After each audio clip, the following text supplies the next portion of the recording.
마가복음 3장 1절부터 6절 저와 여러분이 함께 교독합니다. 예수께서 다시 회당에 들어가시니 한쪽 손 마른 사람이 거기 있는지라. 사람들이 예수를 고발하려 하여 안식일에 그 사람을 고치는 것 주시하고 있거든요. 예수께서 손 마른 사람에게 이르되 한가운데에 일어서라 하시고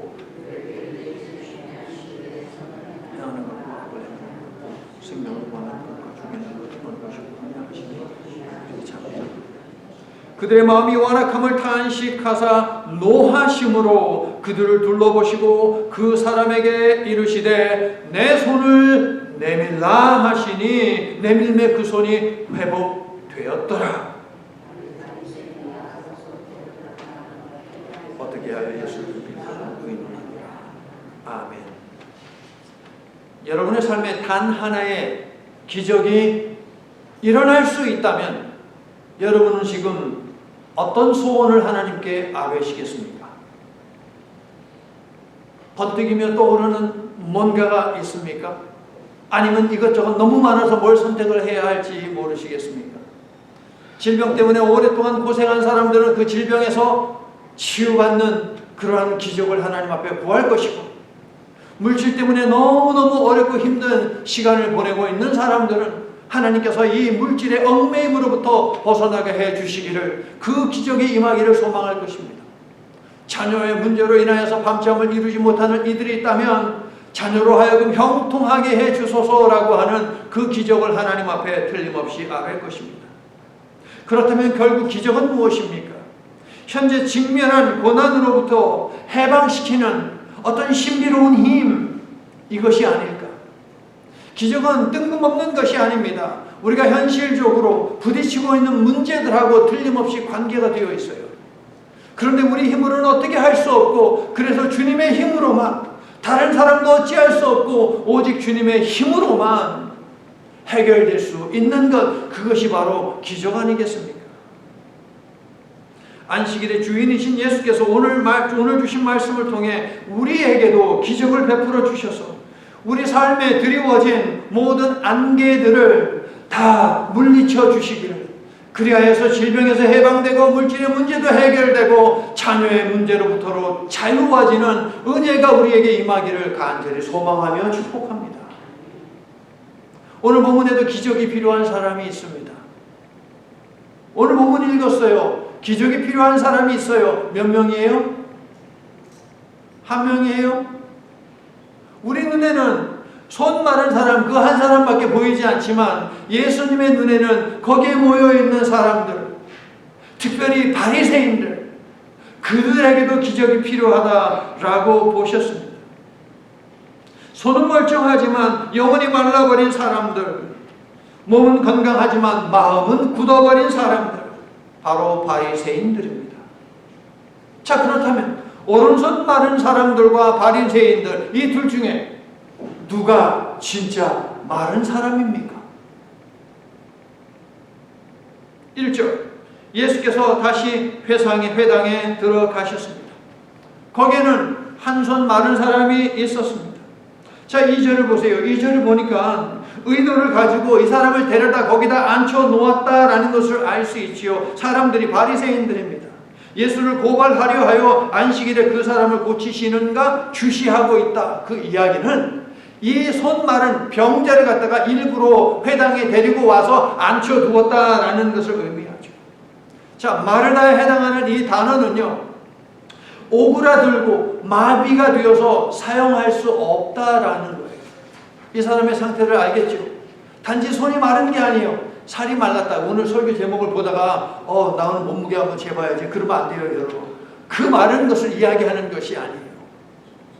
손이 말랐어요. 손이 말랐다고 해가지고 바짝 말라가지고 뼈밖에 없다라고 하는 그런 의미도 있어요. 실질적으로 그랬을 거예요. 그런데 이 손이 오그라들었어요. 뿐만 아니고 이 손이 마비가 되었어요. 사용할 수가 없어요. 전승에 따르면 이 사람은 돌을 캐고 깎고 다듬는 석공이었어요. 석공.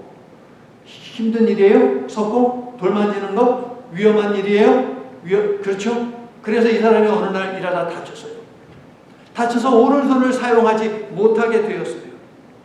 그 순간 그의 직업도 사라지고 미래도 사라졌어요. 에이 목사님 손 하나 좀 못 쓴 거 가지고서 다른 손 쓰면 되지요 라고 이야기할 수 있죠. 그런데 누가는 우리에게 분명히 알려줘요.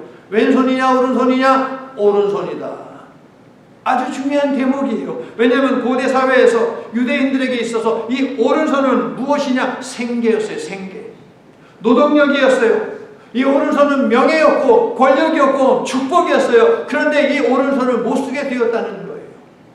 더 이상 하나님의 축복이 나한테 오지 못한다라고 하는 심리적인 영적인 그런 불안함과 압박감을 받을 수밖에 없었고, 손을 육신적으로도 사용하지 못하니 더더욱 그렇게 생각할 수밖에 없게 된 것이죠. 그러므로 오른손을 잃었다는 것은 단순한 장애가 아니고 인생 자체가 무너진 거예요. 그는 살아있지만 사실상 경제적으로 사회적으로 죽은 사람과 같았다. 살아있지만 죽어있는 사람을 우리는 어떻게 이야기합니까? 세 글자로 산송장이라고 이야기하죠. 이 사람은 마치 산송장과 같았어요. 하나님은 산송장과 같았던 운명에 처해진 하나냐, 미사엘, 아사랴 그리고 다니엘도 구해주셨는데 이 사람의 문제도 해결해 주실까요? 그런데 그날 이 환자가 회당 안에 있을 때 회당 안에는 또 다른 병자들이 있었어요. 그들이 누구예요? 바리새인들. 그들은 병자를 보면서도 불쌍히 여기지 않았습니다. 고통을 보면서도 관심이 없었어요. 한 사람의 인생이 무너져도 상관없고 한 사람이 평생 고통 가운데 살아도 괜찮았어요. 그들의 관심은 오직 하나, 이 예수가 안식을 법을 어기는가 어기지 아니하는가, 이것만이 관심이었어요. 그래서 오른손 마른 이 불쌍한 환자를 회당에 데려다가 안식일에 앉혀두었다라는 것인데요. 이들은요, 예수를 고발할 수만 있다면 뭐든지 할 수 있는 자들이었습니다. 사람보다 규칙이 중요합니다. 생명보다 체면이 중요합니다. 회복보다 정죄가 중요합니다. 이것이 바로 이 바리새인들의 믿음이었어요.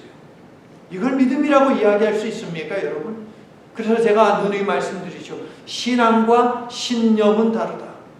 우리는 신앙을 가지고 있는 신앙인이고 그 사람들은 신념을 가진 신념인들 지나지 않아요.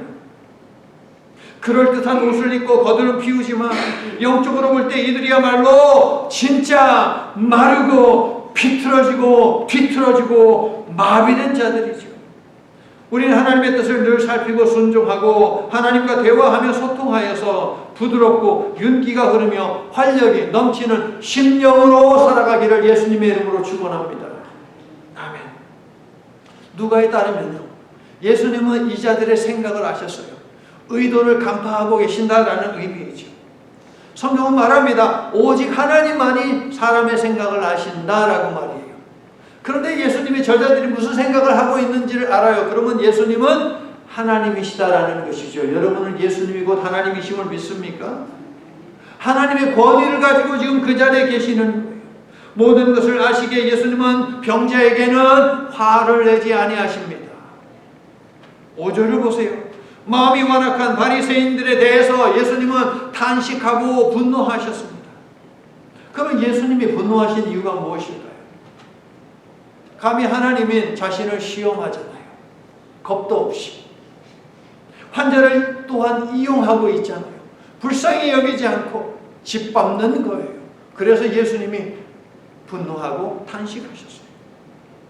이러한 바리새인들을 보면 야, 인간이 어떻게 이럴 수가 있냐 라는 생각이 저절로 들 것입니다. 하지만 세상에는요, 이런 류의 사람들이, 그러니까 목적을 이루기 위해서라면 할지 못할지 구분하지 않고 해대는 사람들이 있다 없다? 있다. 많다 적다? 많다. 안타까운 현실이에요. 그런데 6절, 경건을 앞세우는 바리새인들이 그랬다는 거예요. 충격적이죠. 경건을 앞세우는, 하나님의 말씀을 줄줄줄 외우는, 그리고 가르치는 바리새인들이 그랬다는 것이고, 더 충격은 평소에 원수지간으로 지내던 헤롯당하고 손을 잡고 어떻게 해야 예수님을 죽일지 그 방법을 갖다가 함께 더불어 찾았다라는 거예요.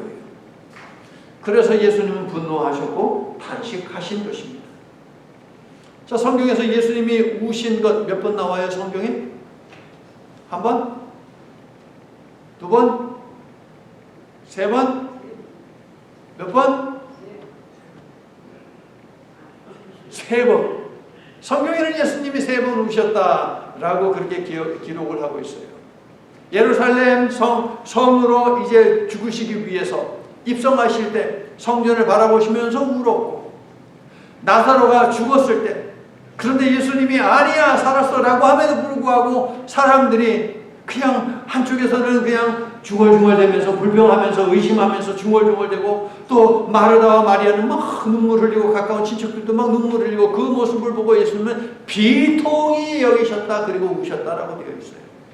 그리고 겟세마네 동산에서 우셨다 히브리서가 이야기를 하고 있죠. 세 번 우셨어요. 그러니까 성경을 찾다 보면 예수님이 우셨네? 예수님이 우셨네 하는 것을 발견할 수 있어요. 그런데 예수님이 분노와 탄식을 동시에 했다라고 하는 것은 성경에서 찾아지지가 않아요. 오늘 말씀을 보니까 예수님은 탄식도 하고 분노도 하셨다라고 되어 있어요. 왜 예수님은 분노하고 탄식하셨을까요?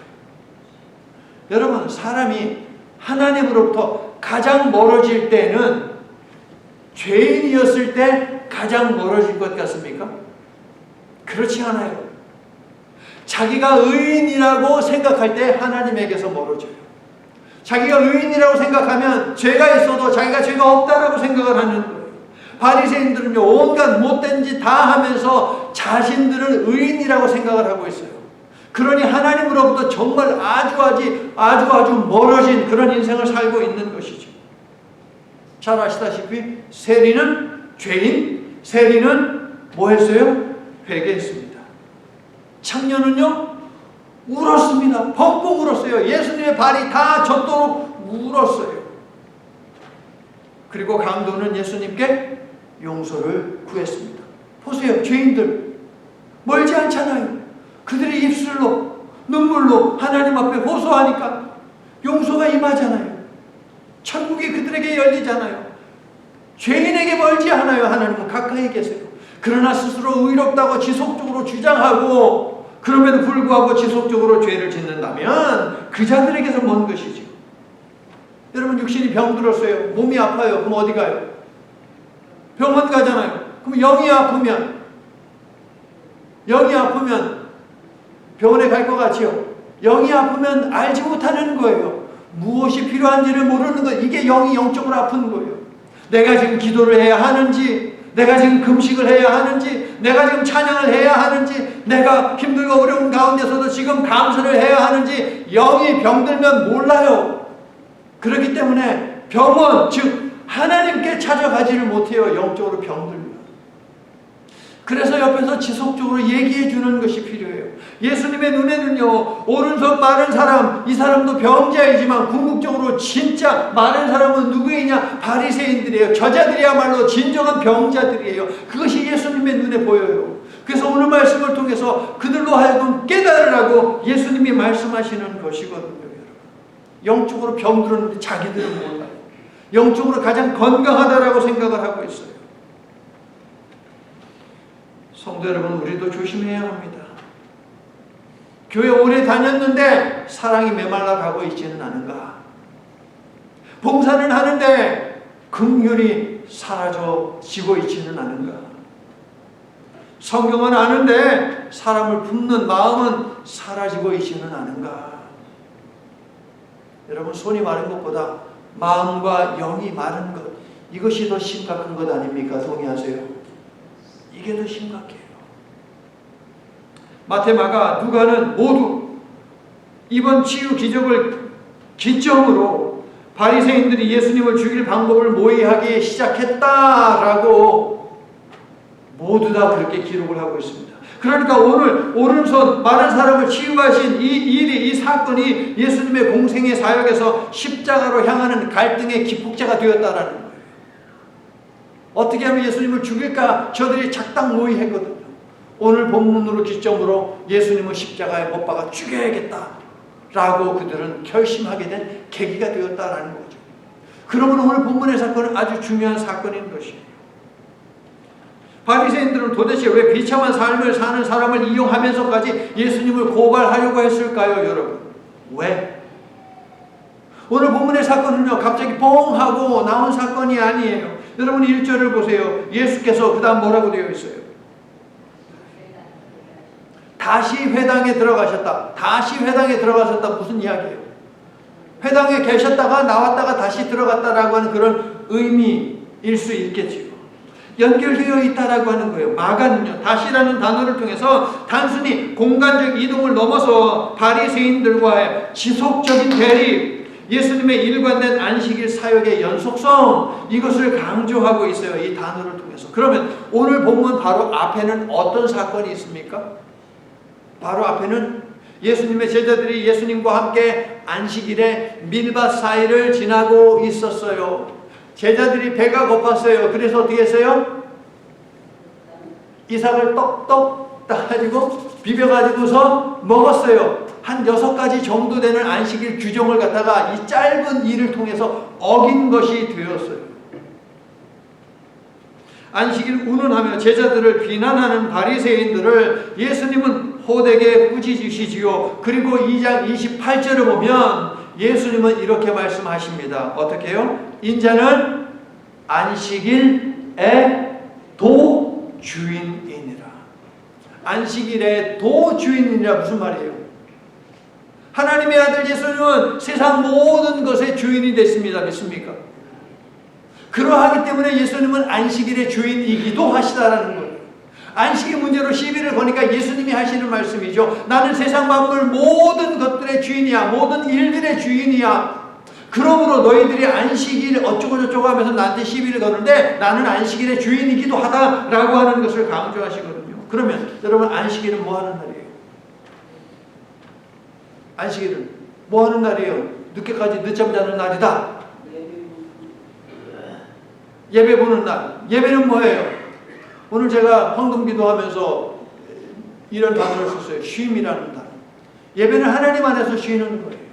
집에서 쉬는 게 아니고 텔레비전 앞에서 쉬는 거 아니고 친구들 만나서 쉬는 게 아니고 저기 산으로 들로 바다로 가서 쉬는 것이 아니고 하나님을 찾아와서 하나님 안에서 쉬는 것. 이것이 바로 안식일이에요. 그러니까 안식일은 하나님이 사람들에게 주신 선물이죠. 쉼을 위한 날, 회복을 위한 날, 생명을 위한 날이에요. 아멘. 그런데 인간들이요, 하나님의 선물인 이 안식의 날, 쉼의 날을 갖다가 짐으로 만들어 버렸어요. 짐덩어리로 만들어 버렸어요. 이거 해야 돼, 이거 하지 말아야 돼, 이거 해야 돼, 이거 하지 말아야 돼. 너 이거 해서 죄 졌어. 너 이거 안 해서 너 죄 졌어. 그래서 예수님은 안식일에 밀밭에서 이삭을 먹은 사건을 통해서 내가 바로 안식일의 주인이다 라고 말씀으로 밝히셨어요. 말씀으로. 아무것도 안 하셨잖아요. 밀밭 사건을 통해서. 말씀만 하셨어요. 말씀을 통해서 내가 안식일의 주인이다 라는 것을 밝히셨고, 오늘 말씀을 통해서는요, 오른손 마른 사람 치유하신 이 사건을 통해서 예수님은 무엇으로 자신이 안식일의 주인임을 드러내셨어요? 행동으로. 그러니까 예수님은 언행, 말씀과 행동을 통해서 앞에 있는 말씀과 오늘 본문을 통해서 예수님은 내가 바로 안식일의 주인이다라는 이 사실을 갖다가 공포하셨다라는 거죠. 안식일의 주인 되시는 우리 주님의 치유하시고 회복시키시는 능력은 말씀을 통해 그리고 행동을 통해 지금도 동일하게 우리의 삶 가운데 드러나고 있음을 믿으시기를 예수님의 이름으로 축원합니다. 우리에게도 말씀하시고 우리를 위해서도 일하시는 분, 그분이 바로 우리가 믿는 예수님이에요. 자, 3절. 예수님은 손마른 병자에게 이렇게 말씀하시죠. 3절 뭐라고? 한 가운데 서라. 이 명령은 무엇일까요? 오늘 설교 제목을 읽어주세요. 바로 저걸 가리기 위함이에요. 누가 진짜 마른 사람인가 내가 가려줄게 라고 하시는 말씀이 이 병자를 한가운데 세우신 일이에요. 평생 구석에 서 있던 사람, 늘 동정에 불쌍히 여김의 대상이었던 인생, 늘 구경거리 조롱거리였던 사람, 지금 바리새인들에 의해서 이용당하고 있는 이 사람을 그날 그 자리에 한복판에 세우심으로 말미암아 그 사람을 주인공으로 삼으시고 그 사람을 통해서 하나님 나라를 드러내시려고 했다는 거예요. 사랑하는 성도 여러분, 우리의 연약함을 하나님께서는 이와 같이 사용하기를 원하신다는 거예요. 예수님은 바리새인들에게 두 가지를 질문하십니다. 누가복음 6장 9절을 보면 예수께서 내가 너희에게 묻노니 하고 질문을 하셨다라고 되어 있어요. 묻노니에 해당하는 이 단어는 신문하다라는 거예요. 지금 이 자들이 예수님을 신문하기 위해서, 법정으로 끌고 가 신문하기 위해서 온갖 못된 짓을 갖다가 지금 꾸미고 있는 거거든요. 근데 예수님은 그들이 무슨 생각을 하는지 아시잖아요. 그래서 그들에게 물으셨다, 그들을 신문하셨다, 오히려 재판장이 되셔서 그들을 재판정에 세워 그들에게 조목조목 너희들의 잘못이 무엇인지 내가 알게 해줄게. 그래서 진짜 마른 그 인생을 살고 있는 너희들을 해방시켜 줄게 라고 예수님이 하시는 질문이에요. 4절, 안식일에 선을 행하는 것과 악을 행하는 것 어느 것이 옳으냐? 대적자들은 자기들이 하는 일, 특히 안식일에 하는 일은 선한 일이라고 확신하는 자들이에요. 그런데 답을 합니까? 못합니까? 답을 못해요. 그러자 예수님이 다음 질문을 하십니다. 안식일에 생명을 구하는 것과 죽이는 것 어느 것이 옳으냐? 바리새인들의 법에 따르면 생명이 위급한 환자는 안식일 규정을 위반하고 치료할 수 있었어요. 안식일 법을 위반하고 환자를 치유할 수 있는 길이 하나 있으니 그것은 그 사람의 생명이 위독할 때, 지금 당장 치료하지 않으면 죽을 것 같을 때, 그때는 안식일 법을 위반하고 치료할 수 있었어요. 그래서 예수님의 두 번째 질문에 대해서 아마도 이 자들은 이렇게 항변하고 싶었을 거예요. 아니, 손 좀 말랐다고 이 사람이 오늘 내일 하는 게 아니잖아요. 내일 치료해도 되고 내일 모레 치료해도 되잖아요. 그런데 꼭 안식일에 해야 하는 것입니까? 라고 이렇게 따져 묻고 싶었을 거예요. 하지만 이들은 또다시 침묵했어요. 답을 알고 있어요. 너무 쉬운 질문이에요. 그럼에도 불구하고 그 답을 말할 수가 없었어요. 왜냐하면 답을 하는 순간 자기들의 잘못을 인정하는 것이 되거든요. 안식일에, 주일에 선을 행하는 것과 악을 행하는 것 어떤 일 해야 돼요? 선을 행해야 되잖아요. 안식일에, 주일에 생명을 살리는 일과 생명을 죽이는 일, 어떤 일을 해야 돼요? 너무 쉽잖아요. 근데 이 답을 못해요. 그런데 이 불쌍한 영혼에 대해서, 아픈 환자에 대해서 불쌍한 마음, 긍휼히 여기는 마음이 전혀 없어요. 호세아서 6장 6절을 통해서 예수님이, 하나님께서 말씀하시죠. 하나님이 원하신 것은 번제가 아니에요. 제사가 아니에요. 긍휼이에요. 인애와 긍휼을 내가 원한다 그랬어요. 그러니까 안식일에 예배드리는 거잖아요. 그날의 핵심은 인애이죠. 인자함, 그 사랑, 그리고 긍휼, 자비함을 갖다가 베푸는 거예요. 근데 그거 하지 않고 있어요. 수백 개의 안식일 규정들 가운데 정말 우스꽝스러운 것이 많습니다. 안식일에 여러분 해야 하고 하지 말아야 되고 이게 수백 가지가 있어요. 여러분 이걸 어떻게 다 지킵니까? 못 지키죠. 우스꽝스러운 게 정말 많은데요. 제가 하나만 말씀드릴게요. 이 시대 사람들 치통이 왔어요. 치통이 올 때 이 사람들은 뭐 오늘날 우리처럼 약이 없잖아요. 그래서 그 사람들 뭐 했냐면 식초를 입에 넣고 하고 이렇게 뱉어냈거든요. 안식일에는 식초를 입에 넣고 가글 하는 것 금지! 그런데 안식일에 음식에다가 식초를 넣어가지고 음식 버무려가지고 먹는 거 그건 오케이. 웃기지 않습니까? 아예 먹지 말라고 하든가. 음식을 위해서는 되고 치통을 위해서는 안 된다? 웃기잖아요. 그럼 치통이 있는 사람들 음식에다 식초 왕창 넣어가지고 음식 좀 이렇게 해가지고 그거 먹으면 그 문제가 없는 것 아닙니까 여러분? 말도 안 되는 규정, 성경에도 없는 것, 이거 자기들이 만들어가지고 수백 가지나.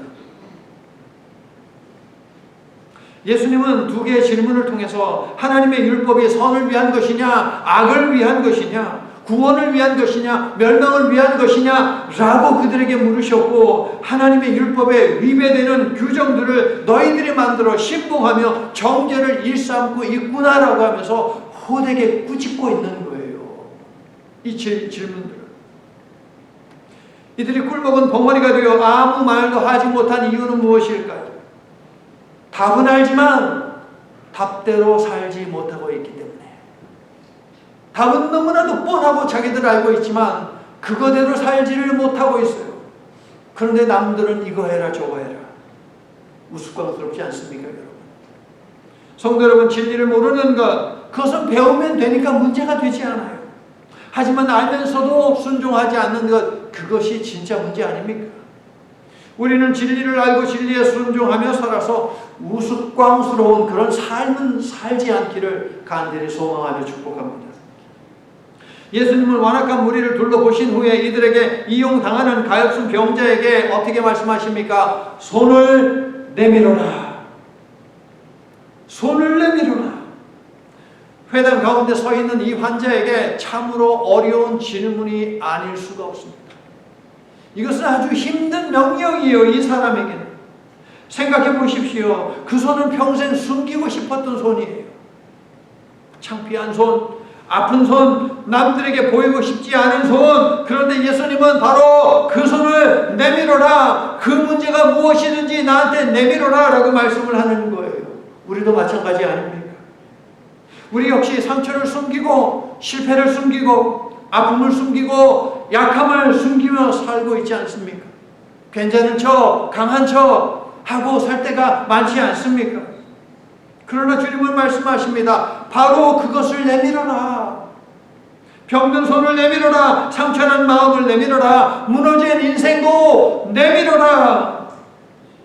주님은 건강한 사람을 부르러 오지 아니하셨어요. 예수님은 건강한 사람을 부르시는 분이 아니에요. 주님은 회복이 필요한 사람들을 부르신다. 그러므로 내밀어라. 내밀어라.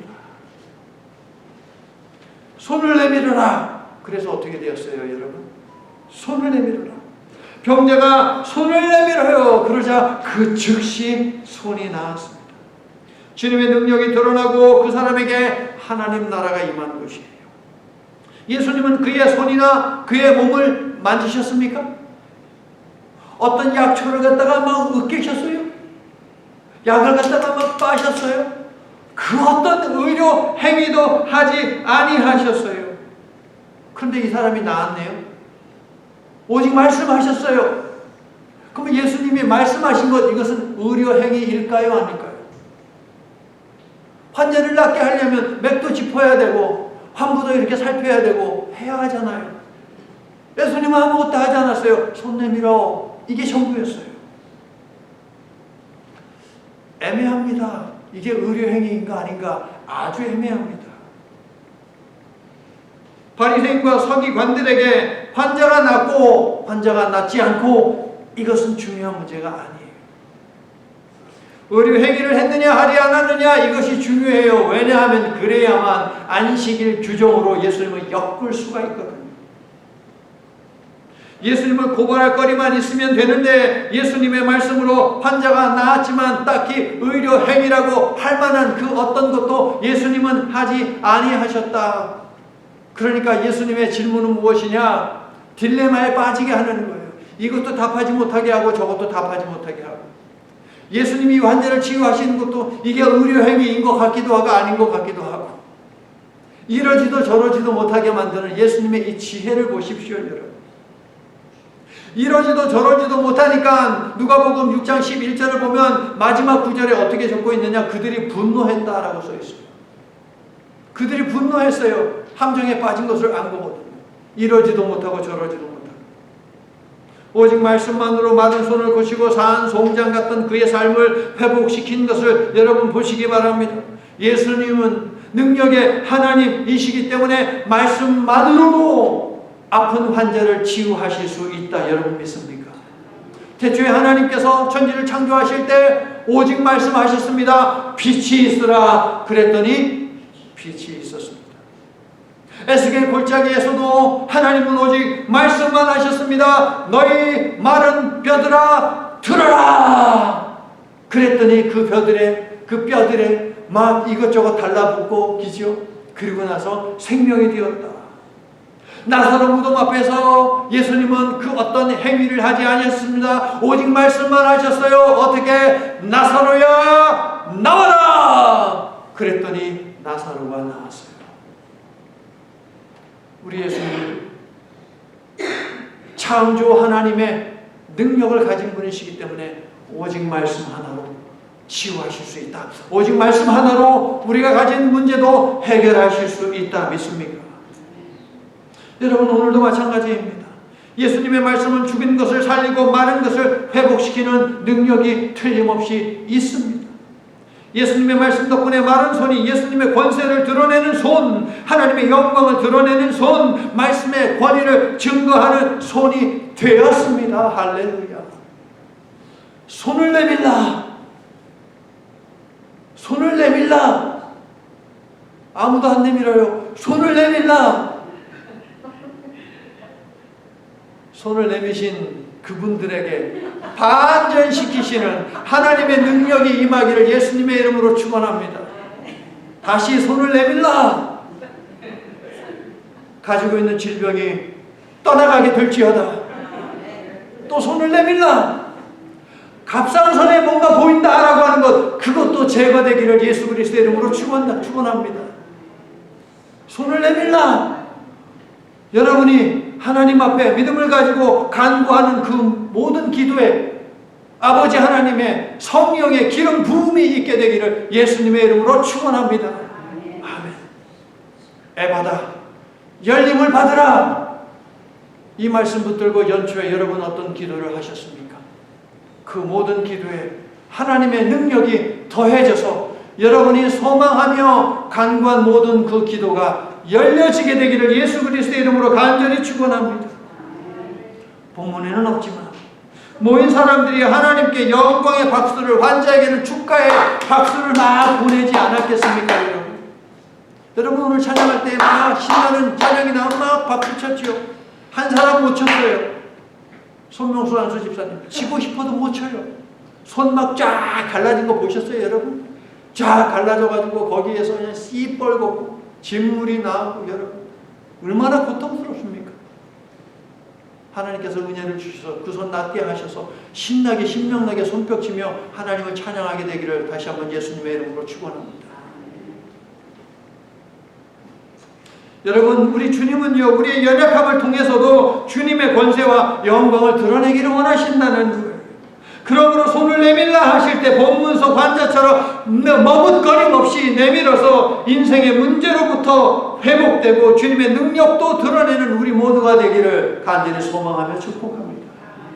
바로 그날 환자의 오른손이 회복되었을 때에 또 하나의 일이 일어났습니다. 6절을 보세요. 바리새인들이 무엇을 합니까? 원수지간인 헤롯당과 손을 잡고 예수님을 죽이기로 결정합니다. 헤롯당. 바리새인들은 저 로마에 세금을 내서 드는데 헤롯당은 무슨 소리야? 세금 내야지. 서로 갈등하고 다투고 서로 완전 반대적인 생각을 가지고 있어요. 그런데 예수님 하나 잡아 죽이는 것을 작당모의하면서 어제의 원수가 오늘의 동지가 되어버렸네요. 누가는요, 바리새인들이 노기가 가득했다라고 하는데 모든 감각과 이성을 잃고 마치 미친 사람처럼 되었다라는 뜻이에요. 이것은 노기가 충천했다. 이것은 감각이 다 마비가 되어버렸어요. 그러니까 오른손 마비된 사람이 있었고 이쪽에는 감각이 마비된 사람이 있었다라는 거예요. 그럼 누가 진짜 많은 사람이에요? 바리새인들. 저들이 정말 진짜 많은 사람들이다. 제정신이 아니었고 그런 그들에게 사탄이 더욱 강하게 역사하여 마음이 완악한 자들끼리 뭉치게 했다. 참 이상하지 않습니까? 한 사람은 생명을 얻었는데 다른 사람들은 살인 계획을 세웁니다. 한 사람은 회복이 되어서 삶으로 돌아가서 다시 또 열심히 일을 하는데 이 한 무리의 사람들은 어디로 달려가느냐? 십자가로 달려갑니다. 왜? 예수 그리스도를 조롱하고 예수 그리스도를 십자가에 못 박아라! 죽어라! 라고 하면서 저주받아라 라고 하면서 고함치기 위해서. 왜 그런 것입니까? 왜 이렇게 다른 것입니까? 그날 회당에는 두 종류의 마른 사람이 있었습니다. 자신의 병을 인정한 육신의 마른 사람, 그리고 자신의 병을 인정하지 않은 마음이 마른 사람. 결국 첫 번째 사람은 회복되었고 두 번째 사람은 그렇게 되지 않았습니다. 기적을 보고도 더 완악해진 것인데, 그러나 역설적으로 바로 그 십자가, 그러니까 바리새인들이 예수님을 조롱하고 침뱉고 때리기 위해서 달려갔던 그 십자가가 역설적이게도 저와 여러분을 구원했다라고 하는 사실입니다. 마른 손 하나를 고치신 예수님은 결국 십자가에서 온 세상의 마른 영혼들을 고치셨습니다. 할렐루야. 손 마른 사람은 오른손을 회복했습니다.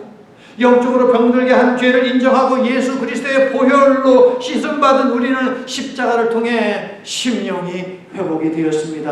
아멘. 성도 여러분, 오늘 여러분은 어느 자리에 서 계십니까? 손 마른 자리에 계십니까? 아니면 바리새인의 자리에 있습니까? 상처를 가지고라도 예수님 앞으로 나온 사람입니까? 아니면 예수님 앞에 서 있으면서도 마음이 굳어버린 사람입니까? 예수님은 오늘 우리 모두에게 말씀하십니다. 손을 내밀어라. 감추지 말고 드러내라. 내밀어라. 포기하지 말고 내밀어라. 상처 있는 그대로 내밀어라. 우리 주님은 오늘도 마른 것을 살리십니다. 안식일의 주인이신 예수 그리스도께서 매일의 일상에서 우리의 마른 손과 마른 마음과 마른 인생을 회복시켜 주시기를 간절히 축원합니다. 아멘. 하나님, 오늘 본문에는 부르심과 응답, 그리고 이어지는 회복에 관한 말씀이 기록되어 있습니다. 손을 내밀라. 이 주님의 말씀은 믿음을 촉구하는 강한 음성이요, 있는 그들의 모습으로 나오라는 부드러운 만져주심이요, 치유와 회복, 구원과 영생을 위한 축복의 초대입니다. 그러므로 올 초에, 아니 작년 연말에 에바다 열림을 받으라라고 하는 이 축복의 말씀을 우리에게 미리 주신 그 아버지 하나님의 음성을, 손을 내밀라라고 하는 이 말씀을 통해서도 저희들 듣게 됩니다. 열어주시기를 간절히 소망하며 우리가 기도했던 모든 기도의 제목들 아버지 하나님 이미 들으셨고 우리를 위해 열어주기 위한 계획을 세워주셨는 줄로 믿습니다. 저희들의 삶 가운데 주님 열어주시옵소서. 주님의 말씀에 우리의 마음이 항상 활짝 열려 있어서 마르고 마비된 인생을 살지 않고 생명력과 생동감 넘치는 열려지는 인생을 살도록 도와주시옵소서. 예수 그리스도의 이름으로 간절히 기도드립니다. 아멘. 이제는 모든 생명이 쉼의 권리를 누리도록 창조사역의 마지막 날 안식을 선포하신 하나님 아버지의 사랑과 우리로 하여금 하나님 나라에서 영원한 안식을 누리도록 이 땅에 오시고 온 땅을 구원의 보혈로 물들이신 예수 그리스도의 은혜와 우리로 천국 백성 되게 하시려고 구원하는 믿음으로 초대하시고 먼저 믿은 우리를 통해 믿지 않는 자들을 천국으로 초대하시는 성령님의 교제가 오늘 주신 말씀을 통해 하나님의 호흡인 성령으로 충만하여 마르지 않은 삶을 살기를 소망하며 허락하신 진교와 선교의 현장으로 출발하는 모든 성도들 위해 임하기를 저들이 아버지의 나라에서 참되고 영원한 안식을 얻기까지 이제로부터 영원토록 함께 주시옵기를 간절히 축원하옵나이다. 아멘.